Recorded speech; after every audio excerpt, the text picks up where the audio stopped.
Now what? Well, tell me something. Tell me about where your mom and dad came from. Where my mother and dad came from. Well, my mother came here in about 1914 in a covered wagon with my grandmother, and her name was Spurlock at that time. She was married to she and my grandfather came here, and they borrowed $240 from my grandfather's. My grandmother borrowed $240 from her father to buy, I think it's 80 acres out there. Well, Grandpa wasn't a farmer. Grandpa Spurlock. He was a railroader. All the Spurlocks are railroaders from time immemorial. They came over here with the Irish people to do railroad work. His dad happened to be, not his dad, his brother happened to be a roadmaster on the Katy Railroad. So he hired Grandpa as a section foreman at Cleveland, Oklahoma. Well, he went to Cleveland, and Grandma wouldn't go with him. "I'm not moving anymore," she said. Well, I can't live. I want to farm out here. Well, that was it. She got a divorce. And in the meantime, he got married to Eva Cope, who was a widow. And she got married to Doc Woody, who had never been married. Well, she had no children by Doc, but she had 3 girls by George Spurlock and 1 boy, John Spurlock. And there's none of those living at this time. The last one was Esther, and she died this past year. She died in California. Well, my dad came here from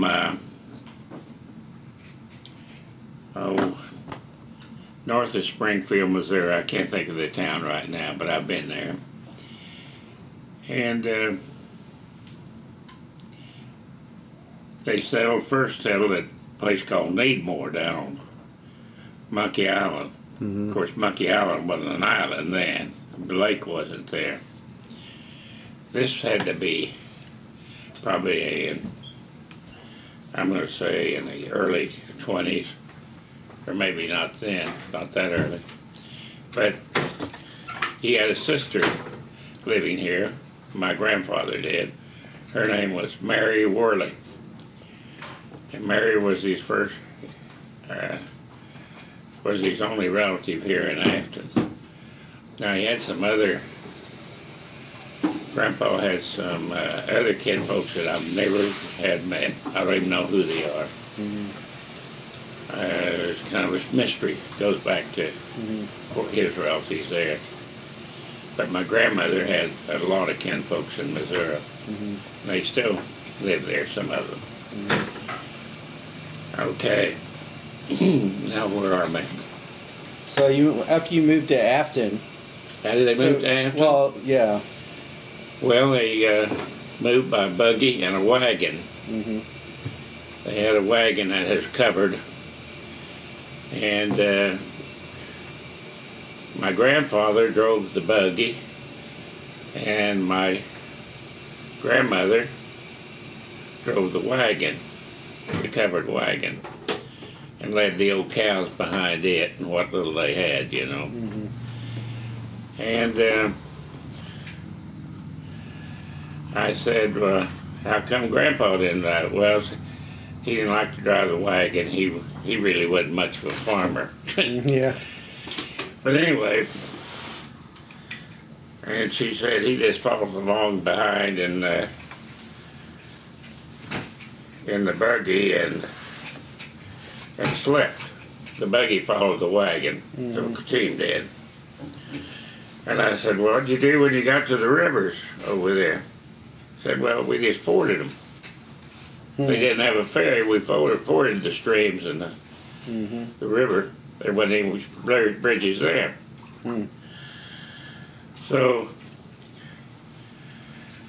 Grandpa, they wasn't making it out there on that farm.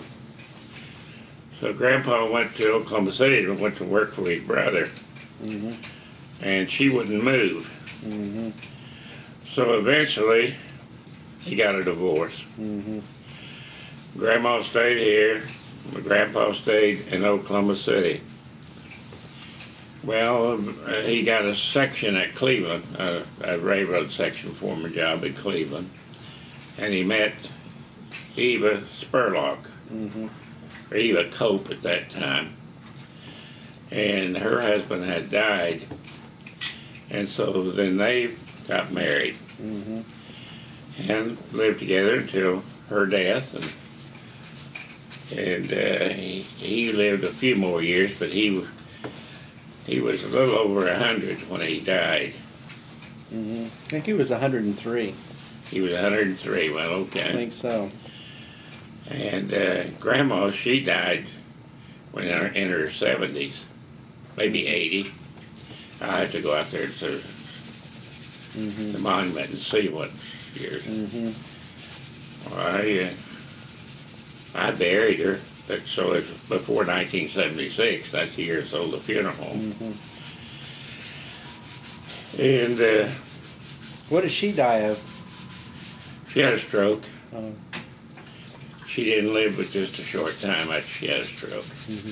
We took her to the hospital in Bonita, then brought her home and kept her there. Well, she didn't live very long after the stroke, which was a blessing. So after your parents were divorced, after your parents were divorced, where did you live? I lived in Cleveland, Oklahoma, with my dad. There wasn't such thing as child support back then in those days. There might have been, but Dad didn't pay any child support anyway, and my mother could not care for us. She didn't have any job, no money or nothing. She moved back to Afton here, and she started cooking in cafes. She cooked in Baker's Cafe, or? She cooked in Baker's Cafe. And back then, they didn't have such thing as processed meats, you know, poultry. Well, they might have had it, but they wasn't available in Afton. And they processed their own chicken back there, go back behind the restaurant, and they'd wring the necks off and scald them and pick them back there and serve the chicken. Wow. Cook the chicken.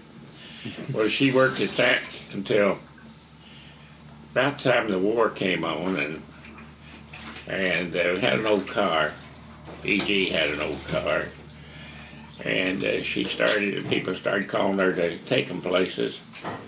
She learned how to drive. I taught her how to drive, and I taught my grandmother how to drive when she was 55 years old. Taught her how to drive.